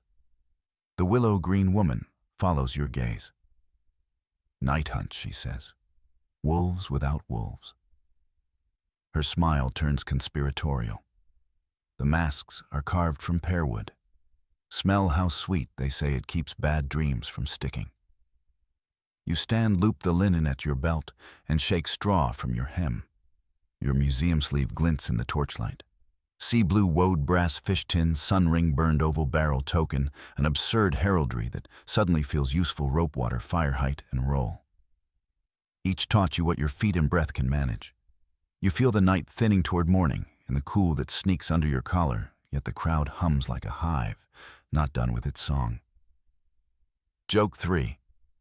If anyone asks for your credentials now, you'll present your forearms stamped, scented, and splinter-educated. The steward snorts and waves you on. Find the pack, he says, tilting his head toward the hedged lane where shadows gather and pearwood breathes sugar into the dark. Run quiet, listen louder. You follow the lanterns. Straw gives to grass to earth path to the hush of hedges, holding their green. Ahead figures lift masks shaped with long muzzles and pricked ears, the eye holes almond smooth, painted with ash and milk to a soft sheen. A leader shakes a string of tin bells that sound like distant frost. Your thigh still remembers the barrel's thump. Your palms still remember the bell. Your heart remembers the rope's arc and aligns itself to this new cadence low hunting game, to be played and not won. You take a mask. It smells of pear beeswax and the faintest hint of smoke, like sleep that learned to walk. You fit it to your face, the world narrowing to tender ovals. In the hush behind the muzzled wood, your breath evens, your shoulders drop, and your feet learn to place themselves without argument. The hunt begins with a whisper. The mask settles against your face with a quiet kiss of beeswax and pearwood, and the world narrows to 2 almond windows where torchlight at the lane's mouth becomes soft and tame. You test a low growl mostly to make yourself laugh. It comes out like a purr from a very polite dog. Around you, the pack assembles 10-12 figures each with the same slender snout and pricked ears, bells stitched to wrists and ankles on braided cords. Not big bells, tin coins with tongues, the kind that whisper when you move right and tattle when you don't. A leader in a darker mask tilts his head, and the bells hush as if they too have a breath to hold. Rules come as gestures stay low. Single file, breathe with your feet. The quarry tonight, called the lantern, carries a hooded light, and a cloche bell on a waist cord, the bell's clapper wrapped in wool until the game begins. When the wool is yanked free, the bell sings on every step. You wolves trail by sound. No voices, only approved animal noises, a chuff-a-wuff, a conversational rumble if someone wanders. You win if you encircle the lantern and brush their shoulder with your mask. They win if they reach the orchard gate with that bell still telling the dark where they are. Somewhere behind the hedge, grown-ups are placing very serious wagers with very unserious collateral. Your ivy crown itches like a conspiracy. The wool is pulled. The bell speaks one note, then two, then a rhythm. The pack flows. You discover your feet own a stealth speed you didn't know you'd rented. Heels soft toe, softer the bells at your wrist, answering in delicate yes-no syllables that you try to keep to yes. The hedgerow presses cool against your sleeve. The pear scent inside the mask lifts above damp leaf and cold loam. Your breath fogs the eye holes and clears again in a tide. A mainstream historical fact pads beside you winter processionals and mumming games often used animal masks, horned, beaked, muzzled, especially around the 12 days. Parish accounts list small payments for maskers, and woodcuts love to show people half hid behind beast faces, banging pots or parading lanterns as the old year unlaced its boots. Wolves were no abstraction then. Bounties existed, pelts were counted, and the night had opinions. Tonight turns those facts into a duet, fear-made playful ritual stitched to giggles. The lantern's bell flicks ahead, ting, ting, elastic receding, returning as paths bend. You learn the sound of distance. A bell at 40 paces shares the night with crickets. A bell at 20 moves the crickets into your lungs. You also learn the sound of someone behind you who is closer than comfort a companion's breath. Just off your shoulder, the faint whisper of their mask, ticking your hair when you slow. You resist the urge to hiss for space. You are, after all, a very reasonable wolf. Quirky tidbit arrives, tail wagging. In some shepherding communities, people wore small charms made from wolf teeth or knuckle bones, believing they warded harm or lent a whisper of the animal's toughness. Folklore keeps receipts in pockets you don't always check. You picture a knucklebone tinkling against your brass fish pin and decide your sleeve museum is full for now. The lantern slips through a stile bell, catching once on wood. The note goes flat, then rights itself like a joke you almost lost. The pack breaks and rethreads every movement, a lesson in not announcing your plans to every ear in the district. Your own bells give you away once with an undignified jingle. You freeze until they forget. Joke one-mouthed into pearwood, you've become the wind chime you told your neighbor you didn't need. The lane forks to orchard on one side, fallow strip on the other. The lantern chooses the rougher ground, clever as clod steel speed. You take the orchard padding in the blacker black between trees, the smell of old fruit sweet and a little foxed. Branches comb your hair. Your eyebrows, now veterans of flame and flower, keep their heads down. Somewhere high, an owl rotates the world by 90 degrees and pretends it didn't. The bell's rhythm changes shorter steps, quick as a laugh swallowed. The lantern is either tiring or playing you tipping the cloche to send sound in a wrong direction. Historians still argue whether games like this are leftovers of pre-Christian midwinter rites, chasing out the old year's wolves, or simply the carnivalization of night watch practice where townsfolk learn to find intruders by sound and shadow. Either way, you can feel the training stitched into the play. Your ears sharpen your feet.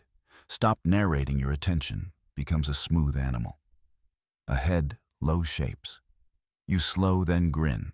Sheep hurdles, abandoned until spring. The lantern clatters a bell across their slats like a child running a stick along a fence. Noise meant to bait your speed. You decline stepping sideways, then sideways again, the pears inside your mask, reminding you to be sweet, not dumb. Joke 2. If patience were bread, you'd have risen twice by now and asked politely for jam. You catch a glimpse of the lantern, a small silhouette, with a hooded light cloak hems snagging buryweeds. The pack answers with a ripple of growls so soft you feel them more than hear them. You slip your mask's snout near your shoulder, breathing through the wood as if that could make you more wolf. The bell, mischievous now, sings at irregular intervals. The lantern has learned to hold it still between steps. Smart. The orchard opens into a meadow slick with dew and the gate stands across it 2 posts, 1 bar, a wreath of woven reed, looped from the top like a moon. If the lantern touches that bar unmolested, they win. Someone behind you takes a step too eager, and their tin tells the grass the truth. The lantern sprints. The pack breaks into a low, delicious sprint that feels like fruit suddenly remembering it's August. Your bells tattle, but you don't care. The meadow is a soft drum under your feet, and the pear mask becomes a windbreak for your grin. You angle to cut the lantern at the corner where the meadow hollows a little. Your woad ribbon clicks your ribs in time with your breath. You get level. The lantern's bell is shrill with victory, and you can smell the heat of their effort under the wet grass smell. You don't pounce, that's not the game you pour alongside, and brush your mask quick and gentle against their shoulder. The bell gives one surprised note that sounds exactly like a hiccup. The lantern stumbles, laughs, yields. The pack eases around them in a ring that is half honor guard, half dog pile, elegantly avoided. You tap the reed wreath for luck, and the gate becomes less important than the huddle of hands debelling one another, untangling cords, with a fond irritation that belongs to people who have nearly done something foolish together and decided not to. The leader raises a palm. The pack bows heads. Those tiny bells, finally quiet, feel heavier now, as if our sound has weight after all. Your mask lifts, air colder than the orchard seals to your damp cheeks. The lantern pulls their hood back. A girl with chalk on her sleeve from the flaming hoop's hair stuck to her temples grin wide enough to light the ditch. She tugs the bell from her waist and ties it to your ivy crown. For the touch, she says. The bell answers with a thoughtful little clink, as if adding its 2 coppers to your head's ongoing committee. By habit now, your brain files a memory beside a fact night watches in towns used handbells to signal the hour in trouble. Bellmen called curfew and fire with the same brass voice. Somewhere the echo of that labor turned into this play, and the body learned to listen as skill, and not just superstition. You'll sleep someday soon, and hear bells in your bones, and think yours, mine, ours. None of them wrong. The pack walks back through the hedges, masks tucked under arms like obedient beasts. Someone starts a soft call-and-response wolf to owl to fox to someone pretending to be a very confident hedgehog. Joke 3. Nothing says terrifying predator like a choir of animals that would politely share a saucer of milk. At the lane mouth, the leader taps your snout mask to mask and points with his chin toward the keep's silhouette. A dark rope loops from the bell tower's mouth like a promise, but the pack doesn't follow. They file toward the bakehouse for hot milk and a plate of something sugared that tastes, if you are honest, like bravery cooling on a windowsill. Your sleeve museum clinks a content cord tin. Sun brass fish barrel token, ring-burned oval woad ribbon, ivy crown now chiming with a small bell. You smell pear and grass and the far clean iron of sky before rain. Someone pads up too close again. A friendly tailgater, their shoulder bumping yours with the comfort of a pack that has chosen you. You let them stay in your shadow for a dozen steps, and in that pocket you learn the night's last little lesson. The certainty of being followed can be a fear or a favor, depending on whether the bells behind you ring like threat or like home. You leave the warm drift of the pack at the bakehouse and angle toward the keep where the bell tower shoulders the sky like a dark ship. The rope you clocked earlier hangs through a louvered window, a pale line in the starlight that ends somewhere far below in a lazy loop. Wind prowls around the stone and comes back smelling of oak beams, cold iron, and the metallic breath of bells that have recently spoken. A steward waits at the stair palm, lifted for quiet, amused in the way of someone who knows the next thing will look ridiculous and feel sublime. 2 rules, he murmurs. Hands on the sally, he taps the thick striped woolly grip mid-rope, and when you let go, tuck like you mean it. Carts below. Aim for the friendly hay. Your sleeve museum answers with a dignified jingle-woad ribbon. Tin sun ring burned stave token, brass fish rolling barrel charm, and the tiny hunt bell you earned with pearwood stealth. You nod because at this hour, nodding is the bravest verb. You climb. The stair curls tight each step, a debtor to gravity, the rail glossy where ringers' palms have burnished oak into honey. Halfway up, you pass the ringing chamber ropes dangling like tame thunderbolts, each with its fat Sally. A chalkboard lists peals rung for weddings harvests, and that time a flock of geese refused to leave the market. Mainstream fact to steady the nerves by the late medieval period. Many towns rang a nightly curfew. Cover few, cover the fire, a bell that told everyone to bank hearths and mind the streets. Bells weren't just sound. They were schedule safety and the spine of the day. Above a hatch opens to the night. The ride rope is reeved through an idle pulley and knotted into a loop big enough for both fists. When you test it, rosin dust lifts in a tiny cloud that smells like a violinist has been moonlighting as a sailor. The steward walks you to the sill. Down there, the cart a dim geometry of wheels and hay, flanked by torchbearers, who look very far away and very encouraging. Someone has chalked a target ring on the bale wall, and because your sleeve now hosts a small aquarium, sketched a little fish inside it for luck. Joke one to yourself as the wind fingers your eyebrows, still extant, still unionized. You're about to audition for the role of elegant potato in Flight. The steward grins like he heard it. Step wide, he says, guiding your toes. No feet under stone. I'd like you to keep liking walking. You wrap both hands around the Sally. The wool is dense, faintly tacky with honest sweat, and kinder than it looks, as if the rope understands you're new. The steward taps your wrist twice. On 3, you step into emptiness that isn't empty at all, but thick with air, and the bright hush of people watching. The rope takes you with a soft jerk. Your stomach practices calligraphy. Wind past your ears, torchlight smearing the hay cart rearing towards you in slow courage. You feel the line lengthen as the swing finds its circle, the tower sliding away behind you, the night opening like a hand. The first arc is shy. Your heels skim nothing. The cart waits.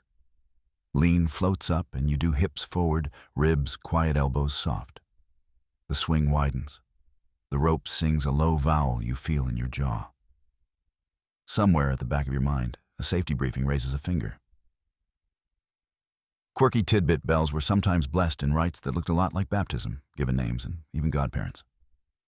And in a few parishes, the ringers earned a ration nicknamed Bell Ale after long peals. You promise yourself a sober landing. You cross the center again, higher. The cart approaches with the patient authority of a barn. Straw edges silver in torch smoke. You remember the barrel's lesson move with the arc not against it, and at the next apex, you draw your knees and tuck. The rope lifts you like a shrug. The night tips. Your ivy crown hums. Joke 2, if one more medieval contraption asks you to engage core, you're sending it an invoice. You let go.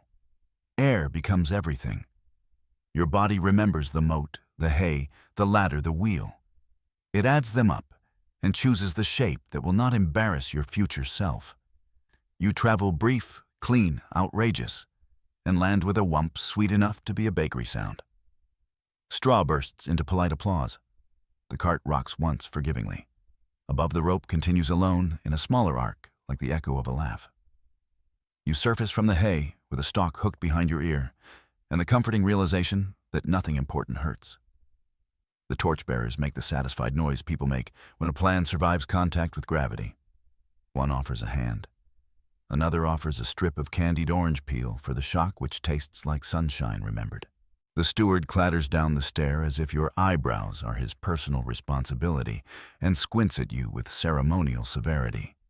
10 for the tuck, he pronounces. 7 for the landing face. You bow because you agree.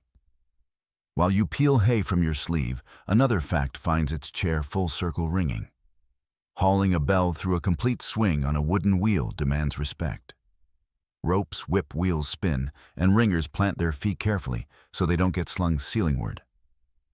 The Sally exists to give your hands a repeatable grip and to keep skin attached to plans. You glance at your palms and thank the wool for keeping the night a bedtime story and not a cautionary sermon. Historians still argue whether tower rope swings like this were genuine festival pieces or a later embroidery on older fairs. Practical safety suggests caution. But communities are inventive when it comes to fun that looks like danger and is mostly hay. The steward points back up. Again, your stomach drafts a refusal in Latin, but your feet traders are already angling for the stair. You split the difference one more with a briefer homily to your kneecaps. On the second swing, you try something small and clever. Release a heartbeat earlier, trading height for distance. The arc rewards you. You land deeper into the bale wall, ringing the chalked fish target with your shoulder.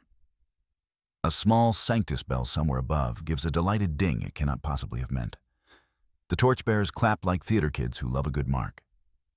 Joke 3 at this point, you're essentially a parchment map. Here be straw. They decorate you with a tiny pewter charm shaped like a clapper, which is either extremely on brand or a reminder not to put your hand where physics can scold it. You add it to the herd on your sleeve. The chorus it makes is almost music. The steward checks the cart's lashings, the rope's knot, the pulley's pin. His care is a rhythm that calms the crowd into softer talk. Someone passes mugs hot milk with nutmeg so luxurious you forgive every onion of the evening. You sit on the cart's edge and let your breath align with the rope's last small sway. Above the tower is a dark chapel of air. You think of other bells, the tidy silver one in the maze, the fishy bell by the moat, the brassy barn bell on the wall. Night here is measured not by clocks, but by bright circles of sound stitched to acts of nerve. You sip and the milk makes a quiet room in your chest. When you finally slip off the cart, the yard feels wider, as if it has opened a secret hinge. Your ivy crown's tiny hunt bell tinks in agreement. The steward gives your sleeve museum a ceremonial shake. Rope, water, fire height, he counts and roll. You've earned the river's version 2 logs and a line. He nods toward a glow beyond the mill race, where the twin trunks float side by side, a guide rope slung above them like a dare in a straight run. You roll your shoulders, which have become acquainted with every variety of reasonable risk the knight can design, and glance once more up the tower. In the louver's black mouth, a bell sleeps vast and patient, its lip turned slightly toward the village roofs, as if listening for tomorrow. You touch the new clapper charm just for luck and feel a small, steadying weight. The cart creaks. The rope settles. The hay sighs like a bed welcoming a story it has already heard. Time to find balance on water and the crowd's version of mercy. You follow the steward past the mill where the race sluices off from the river like a bright thought gathers speed in the dark and then slides back into the main current with a hiss. Lanterns squat on stakes along the bank. Beyond them, 2 stripped trunks ride the water side by side, chained at intervals so they won't separate. Turning slowly like sleepy planets. A rope stretches above them from post to post, sagging just enough to promise help and just enough to punish a lazy grip. Spectators cluster along the grass with the grim delight of people who love their friends and deeply want to see them fall in. 2 logs, 1 line, the steward says, palm on your shoulder like a blessing and a dare. Cross without swimming and ring the mill bell. Hands allowed, knees frowned upon, dignity optional. Your sleeve museum answers with a small committee clink woad ribbon. Tin, sun, ring-burned stave token, brass fish rolling barrel charm, tiny clapper charm, and your ivy crown's little hunt bell gives a single polite tink, as if to say, proceed. The mill race is narrower than the moat, but livelier water slicks over the lip of the sluice, slaps the first log, and spins it a half turn. The second counters, then both settle into a slow, treacherous roll that's hard to read. You step onto the upstream trunk and feel your ankles wake. The bark is long gone, the wood polished by feet and water into a surface that pretends to be kind and then laughs. You plant the ball of your foot, not the heel, and discover there's a right way to breathe here, short, steady, forgiving of surprises. A drum taps once. You go. The first 3 steps are the whole story, eyes soft, not staring, rope held but not clung to, feet answering the log's argument instead of winning it. The current pushes, the trunk rolls, your weight flicks left, then right. A conversation in bone Morse code. The crowd inhales as one. Someone shouts something about your eyebrows, which have become the unofficial mascots of the night. You smile without moving your head because the moment your head joins the party, your feet will RSVP to the river. Mainstream historical fact steadies the spine in the Alps and along big timber rivers in Isar Rhine. Log rafting is documented from the Middle Ages onward. Men rode bound rafts to market towns, poles and hooks and hand boots hobnailed to grip wet wood, river reading a trade and a pride. The mill below you is part of that same water economy. Weir's-Leet sluices fines for anyone who meddled with the flow. You're playing at a craft that once paid for roofs. You reach the first chain link where the logs are held together, a small blessed pause. The rope above dips. You slide a hand, letting your shoulders talk to it like old friends reunited at a loud party. A boy with a whistle chooses that exact moment to toot in what he believes is encouragement. The upstream log twitches under you. Joke one, your soul performs a quick, soft shoe that would win you the village talent show if you weren't currently auditioning for Person Who Remains Dry. You step again, and the downstream log wakes rolling the other way, as if bored with your competence. Your knees answer with micro bends the way you answered the barrel, the bell rope, the hoop's heat rhythm over force. The rope above is there, yes, but every time you lean on it too much, the logs punish you with a new opinion. The game is balanced with an honesty clause.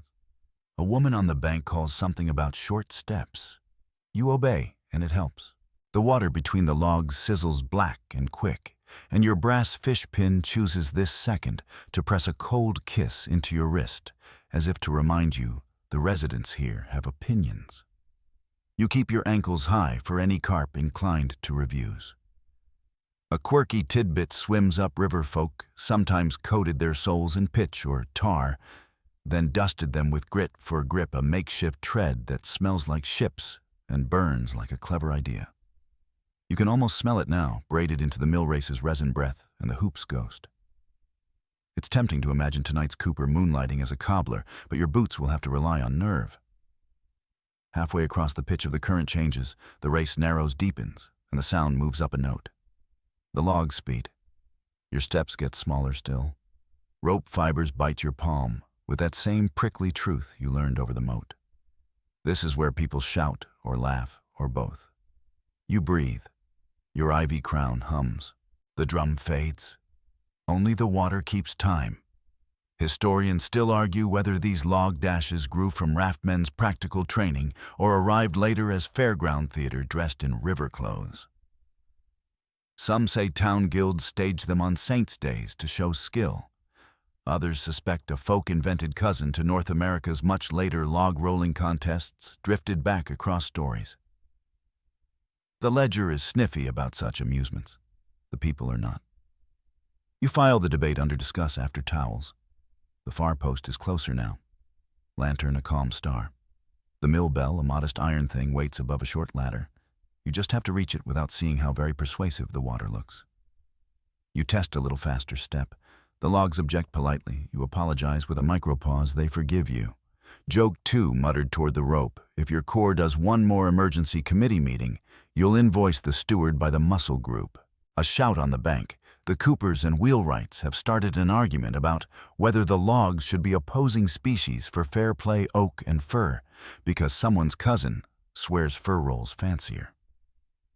A monk suggests flipping a psalm to decide. The debate joins the night's braid of noise without tugging you off your thread. Final chain. You plant the foot, then the other, and let your hands take a breath on the rope. Your forearms remember the bell rope. Your back remembers the barrel.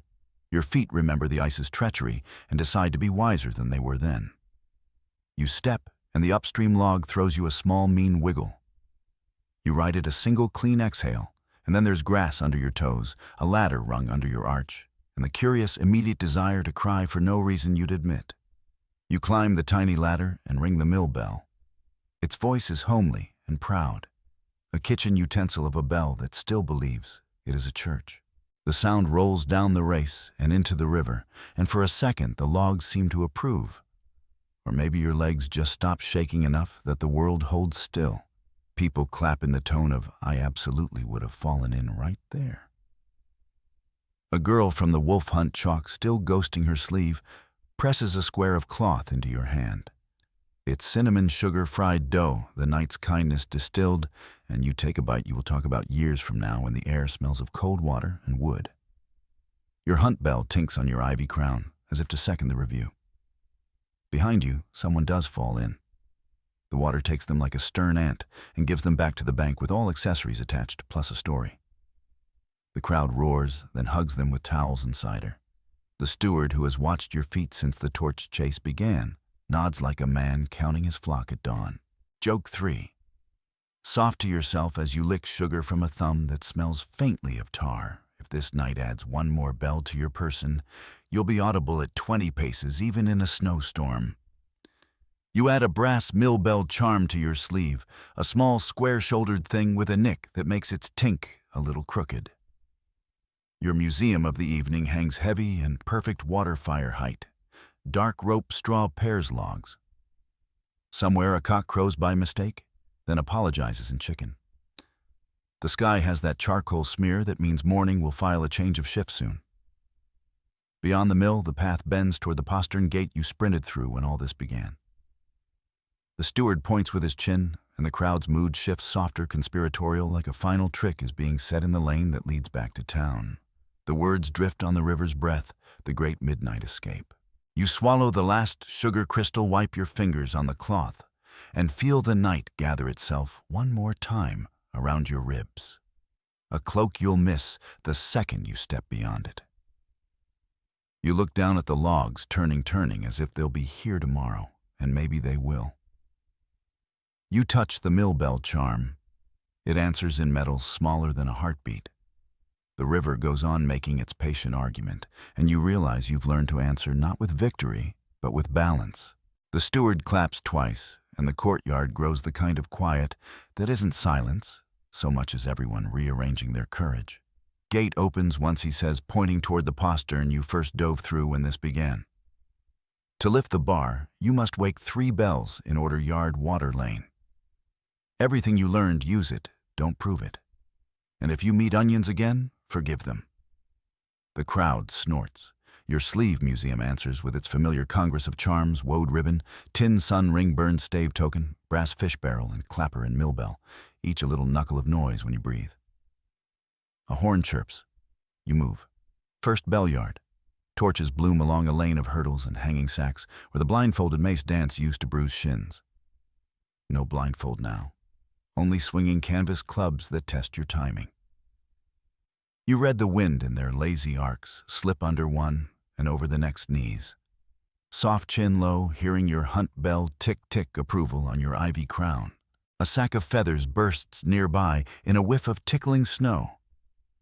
A flower bag blossoms and tries to turn your face into paste again, but you angle through its ghost and let the draft do cleanup. Someone pelts you with a tomato generous enough to moisturize. Joke 1, if a medieval apothecary bottles siege facial, you're an influencer. A small iron tongue waits at a yard post first bell, brass and bossy. You flick it with your clapper charm, and the sound darts up the wall like a cat that remembers a better roof. 1 down, second bell water. A wedge of spectators parts to reveal the mill race. Your old friends, the paired logs running faster now, gleam keen as fish skin. Above them, the guide rope droops in a sullen smile. You step onto the upstream trunk and let your ankles remember the alphabet you learned 10 minutes ago. Micro bends short steps, eyes soft. The logs try to roll you into a proverb. You reply with balance instead of bravado. The rope kisses your palm with hemp's scratchy truth, and you cross like a note sliding along a line. On the far post, another bell homely iron twin to the one you rang before waits. You knock it with the brass fish on your sleeve. It chimes, domestic and proud, and somewhere a carp bumps the surface, as if registering a formal complaint. Third bell lane. That means darkness stone the draft, at your ankles the maze. But the steward points you not down the stair. He points you along the curtain wall to a narrow service passage that joins the dungeon halfway. It smells like wet mortar and breadwind from the bakehouse. You tuck your rushlight sliver behind your ear like a pencil habit now, and slip in, letting your knuckles teach you the left-hand line. Twice you duck the memory of beams you quite literally head-counted earlier. Twice you stop and listen the way the torchbearer taught you, letting silence announce the next corner. A lantern with horn-pane windows, translucent, not transparent, hangs on a peg ahead, a shepherd's light with boiled sheep horns shaved thin and yellow. Quirky tidbit right on cue, horn lanterns were common where glass was dear. They smell faintly of kitchen when they warm. You cup it long enough to see the last turn, then set it swinging to fool no one but feel clever anyway. And there, in a niche cut where two passageways argue, waits the silver child's bell you freed in the dark before. You touch its leather thong with a thumb still scented of tar and cinnamon and ring. Bells answered. The courtyard bell on the wall claps once satisfied. At the postern, men heave. The bar lifts with a wooden groan that sounds like a ship deciding to wake. The gate yawns a slit. Go someone cries, and the yard changes temperature. Cooler river breathed a different night outside. Of course, they don't make it that simple. Between you and the postern, the boar pit's fence has opened into a wobbly catwalk. Planks on trestles skirting the rim. The boar, still a black tuning fork of muscle and opinion, snorts at the commotion, but two handlers stand inside with crooks calm as midwives. You choose the inner edge, the one that leans toward mud rather than tusk, because some choices are about where you prefer to fall if you must. The plank chatters under your boots. Someone coughs the word nettles as a reminder of earlier wreath rumors, and your knees decide levity is canceled. You pass the boar muttering a paragraph you won't translate aloud, and the crowd's cheer thins into a corridor pointing you to the finish. The hoops blaze one last time, just too low and high, a curtain call in firelight. You thread them with your new religion rhythm over panic. Let heat kiss, but not claim. And step into the shadow of the postern's mouth. The steward is there, quill tucked behind ear eyes, bright with the specific pride of someone who loves nerve more than neatness. Token, he asks. You present your sleeve tin sun barrel fish bell like a knight's shield scribbled by a child, and entirely correct. He nods, taps each charm once with his pen like a small benediction, and stands aside. Beyond the gate, the lane that runs to the river road, and the fields beyond, slick with dew, hedged with sleep, a sky diluting from soot to ash to pearl. The curfew bell from the town church sounds the tale of the hour, a long note that says, bank your fires, mind your streets, keep your peace. Mainstream historical fact arrives right on schedule, since the Statute of Winchester 1285 towns in England were meant to keep watch and ward by night, hue and cry by day. Curfew bells shaped evenings into safe small rooms. You step into that long note and learn your bones are tuned to it now. Behind you, the postern begins to close. Not fast, not cruel, just practical. The crowd doesn't follow. They flood the walls instead, turning into silhouettes with mugs and mittens. A pair of bell ringers lean from the louver, hair messy, hands rosin-dusted, and salute with the sort of seriousness that feels like a joke and a vow at once. Historians still argue whether nights like this misrule mock siege hoop and rope and log, were safety valves for social steam, or training in common clothes, whether they stitched a town together or licensed it to be unruly without breaking. You suspect the answer is yes. The world is hard. People built a soft, dangerous theater to rehearse their courage and then put it away at dawn. You jog the last few steps down the lane, the road greeting your souls like an old friend who isn't surprised you smell of pears, tar, garlic, hay, smoke, and victory. Your eyebrows, still union, still employed, and threatening to negotiate hazard pay. Joke 2, they deserve back wages. Joke 3 arrives in a yawn, uninvited and irresistible. If a feather mattress called you my lord right now, you'd knight it with your clapper charm. At the bend, you look back. The gate leaves meet with a final wooden kiss, and the inside world becomes a hush behind stone. In your chest, bells go on ringing. Silver maze, homely mill yard, brass tower ropes, low vowel. Bright circles of sound stitched to a night that taught your breath to be brave and your feet to be honest. You slow now. The lane unspools into softer dark, and your thoughts lengthen like the shadow of a tree when the sun is lazy. The hedges draw their cold green up close. Dew leans on your cuffs like a sleepy cat. Let it. Let the torches of the yard become small in your mind, then smaller, then sparks carried off by a kind wind. Let the bore be only a good story told near soup. Let the hoops turn back into ship's work, and the logs return to the patient grammar of the river. Feel the rope's woolly grip fade from your palms into a pleasant ghost. Feel the bells fold into the steady drum in your ribs. Breathe in wood smoke, thinning wet earth, a last smudge of pitch that's more memory than smell. Breathe out the grin you've been holding since the hay, the tightness behind your knees, the thrill that kept your brows arched like watchmen. Every step grows longer, heavier forgiving. You're not proving anything now. You're walking home with all your tokens jingling like a lullaby you get to keep. If a window opens somewhere and warm milk breath drifts out, borrow a mouthful in your imagination. If a door clicks shut and a latch settles, let it be the sound of the postern closing behind fear. The night will keep the games safe until someone needs them again. For you, the only rule left is to let the muscles unclasp. Let the jokes arrive half a beat late. Let the brave parts of you yawn and agree to meet again in the morning. The road levels. The sky is the color of pewter that remembers blue. You taste sleep the way you taste snow before it falls cool near inevitable. Set your charms down by the bed in your mind and hear them give a last tiny conversation, tin brass pewter little friends deciding who watched over you best. The answer is all of them, and also you. Close your eyes. Let the bells taper to silence. You made it out. You always do.